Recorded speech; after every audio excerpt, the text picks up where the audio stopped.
Hi, I'm Nora Duncan, State Director for AARP in Connecticut. Welcome to another episode of Coffee and Tea with AARP CT, an interview series on the issues important to people 50 plus and their families. Today, we are again speaking with Mairead Painter. She is the state's long-term care ombudsman. And Mairead, welcome back to the show. Thank you. How are you today? Great, thank you. I am also joined by AARP volunteer extraordinaire, Pat Wilson. Thank you for pitching in, Pat. I would love to hear from both of you briefly about yourselves and your roles. And so I think I am going to ask Pat to go ahead and introduce herself.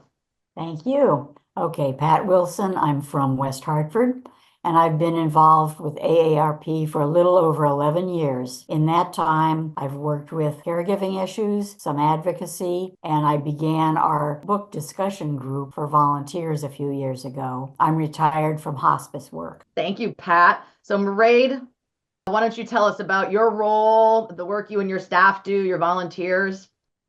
Great, thank you. So yes, I'm the state long-term care ombudsman. A lot of people don't know what that word means. They get tripped up between my first name and that word. It requires a lot of explanation. So the Ombudsman program works to improve the quality of life for individuals who are receiving long-term services and supports in either a nursing home, a residential care home, a managed residential community, which a lot of people refer to as an assisted living community, as well as now the greater community for individuals receiving those long-term services and supports in a less restrictive setting or the setting of their choosing. We provide them with support, information, education, and investigation of complaints, and all of the activity that's provided from our program is done on behalf of and at the direction of the individual receiving care. We do take concerns from people who aren't the individual but are supporting them, and everything is held in strict confidentiality.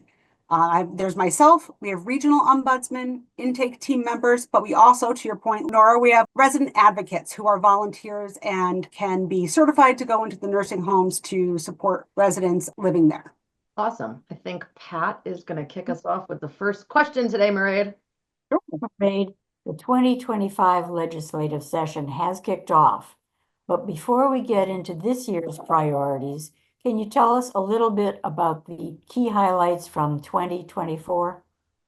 Absolutely. And we will have to keep them key highlights because there were so many. We had an amazing year last year with a lot of support for individuals who are older adults or individuals with disabilities. First off, I think for a lot of us, when someone comes to your home, we want to know who they are and that we're safe. And so having identification requirements, a photo, a badge, so that people can know who you're expecting and have that person be the individual that you let into your home. We did a lot of work related to managed residential communities, also assisted living, and calling out on a front page increases in fees, when those can happen, money that people can get back if they're not supported appropriately, what to expect, because we've seen large increases that people weren't expecting, and it impacts their ability to maintain their quality of life in those communities. There were some changes to the regional ombudsman duties, being able to use the community ombudsman to support nursing homes when there's nursing home closures or other activities that come up that require extra support for individuals. One of the things that I really liked, and I'm looking forward to seeing move forward, were incentives for excellence in nursing homes and looking at having a dashboard and having nursing homes be able to kind of champion the best providers and what they're doing and how they're doing it, and a place where we can encourage those best practices to be shown and supported for other nursing homes. I think we had a huge success with rules related to 3 and 4 bedrooms in nursing homes and moving to 1 and 2 bedrooms by July of 2026. There's parameters around that and some things that DSS, the Department of Social Services, is going to do to work with nursing homes related to that. But I think that's really important because of quality of life and dignity when we're talking about someone sharing a space with others. For the managed residential care homes, one of the other things we did was come up with a guidebook to really help support people in understanding what their rights are. And that just came out on January 1st and is on our website. Another big success was changing the statutory definition of direct care worker. It was broader before, and by narrowing that scope, we're really ensuring that when we're talking about direct care, that's someone providing hands-on care to an individual living in a nursing home, working with them related to their nutritional support, bathing, toileting, dressing, lifting, moving, medications, but you can't count people doing laundry, housekeeping services, maintenance and physical therapy, other things. Although they're important, it's not direct care. I think those are some of the most important. The things that we've already seen impact is the nursing home wait lists really helped during some of the nursing home closures, ensuring that people can stay as close as possible to their communities of origin and having to be accepted into other nursing homes. And the CHRO law that was changed, refusing applicants cannot happen anymore solely based on that person having received mental health support in the past, because we did see denials of admission to nursing homes related to mental health diagnoses and support. So that's going to be a game changer as well. Yeah, you had a pretty successful 2024. It was great to see all that work, and especially most of it being so bipartisan. So congratulations. And now let's talk about 2025. Now, you work directly with nursing home residents, like you said, the volunteers in the buildings themselves. So what are their priorities? What's their top priority for 2025? We have heard loud and clear what their top priority is. A few years ago, we were able to increase the personal needs allowance for residents in nursing homes, and it's $75 a month now. And when you think about it, people don't understand what that money goes towards and what individuals in nursing homes have to pay for. Cell phones, just basic need things that we take for granted. And $75 doesn't go far. We know in the greater community, older adults or individuals receiving Social Security get a cost of living increase.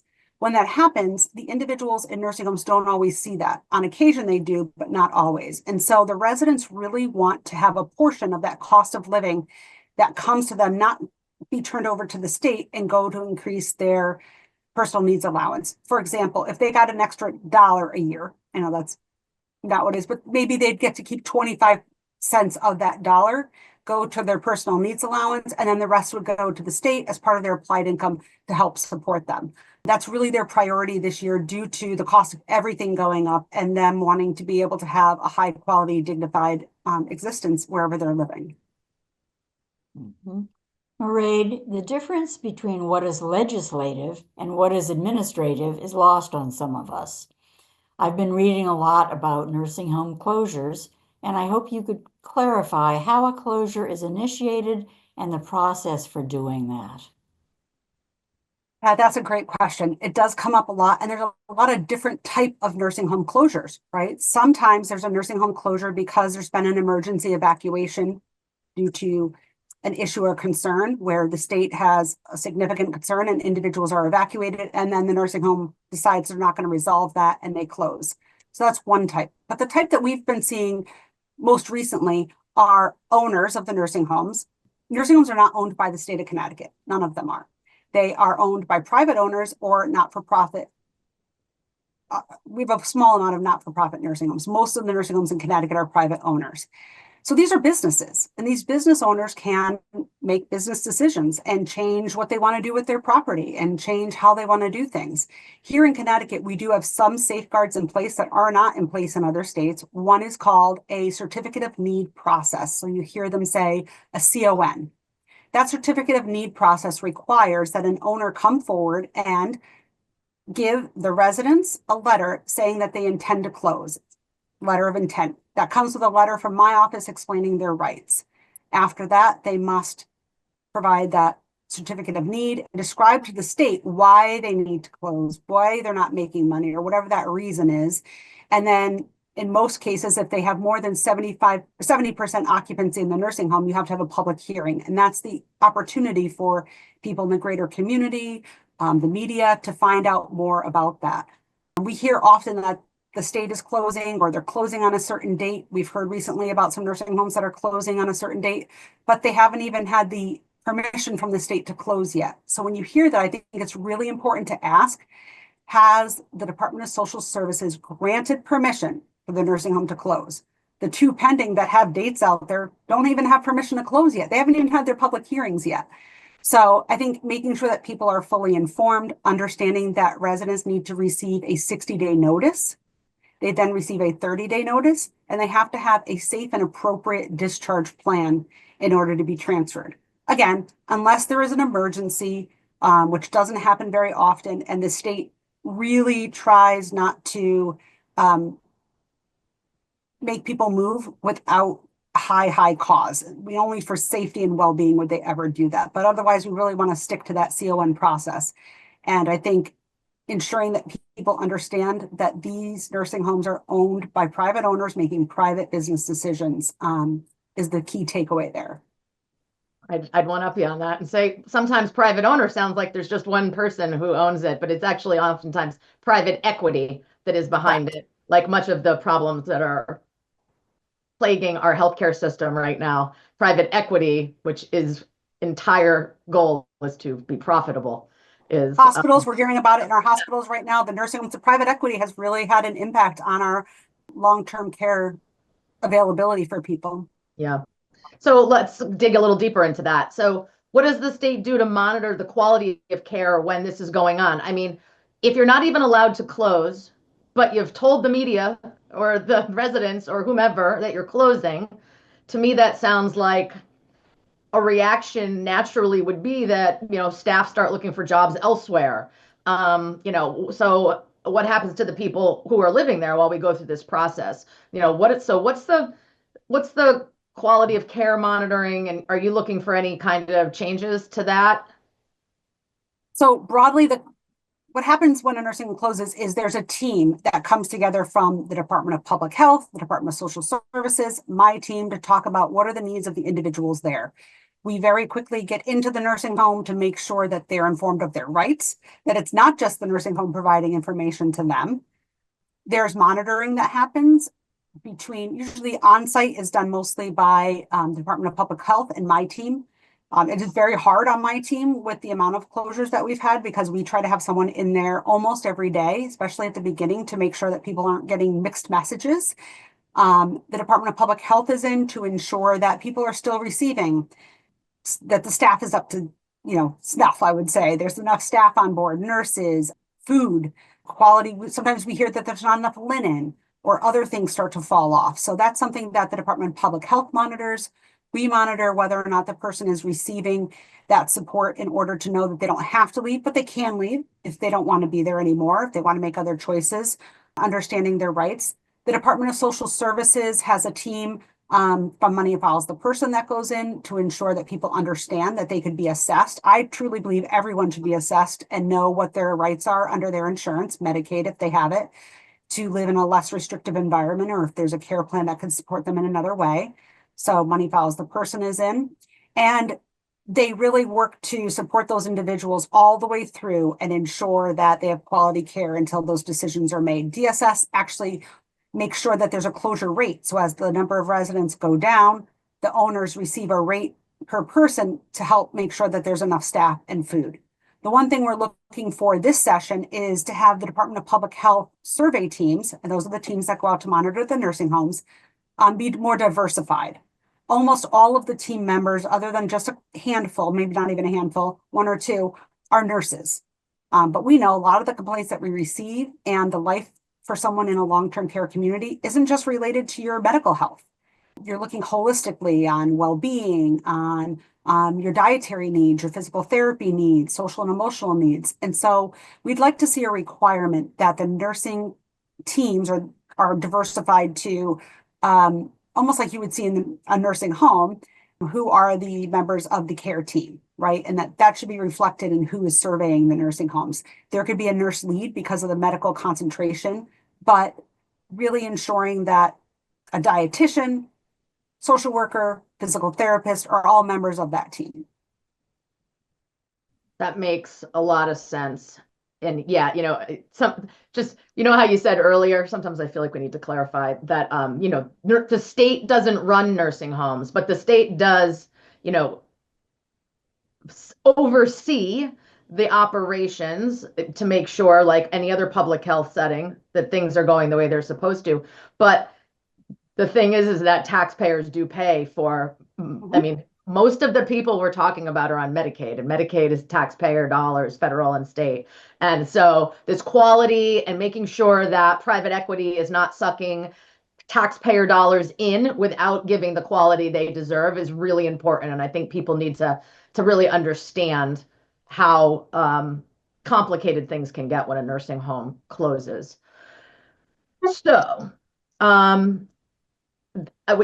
you talked earlier about the different kinds of homes that are out there. There's assisted living, for instance.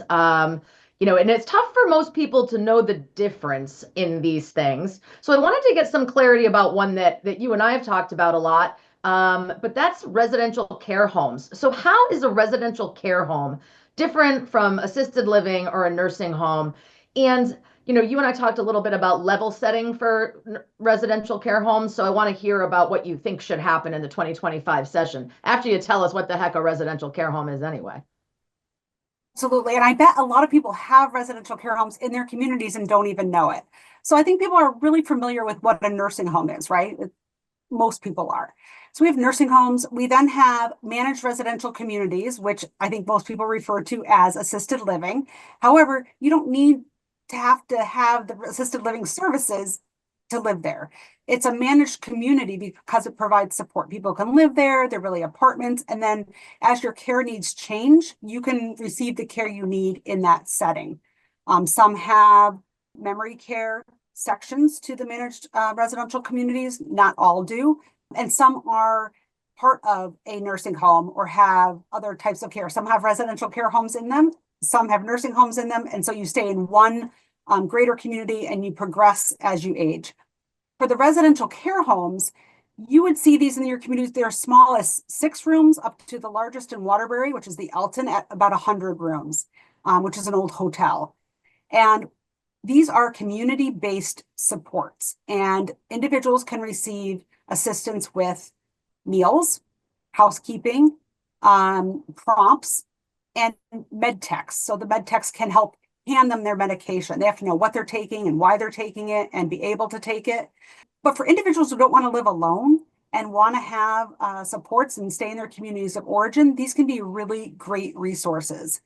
We saw some regulation changes that if a residential care home meets the home and community-based settings rule, we call it HCBS because we have to have an acronym for everything in the state or federal government. If it meets those rules, then an individual can receive waiver services if they qualify in those settings. So as their care needs progress, they don't necessarily have to go to a nursing home. You could start to receive the home care program for elders within your residential care home. You could receive mental health support or personal care assistance, self-direction, DDS, Department of Developmental Services supports. So this is a game changer, and it really we want these settings to be in compliance with the settings rule so that people can stay in their communities of origin, get the support they need, and really make the choice as to what best supports them throughout their journey receiving long-term care. I think that's the most important. We really need to see these residential care homes provide high quality space, right? Make sure they're up to date in their space, that the staff working there know what they're doing and how to do it, and that people have access to, again, high quality food and the greater community.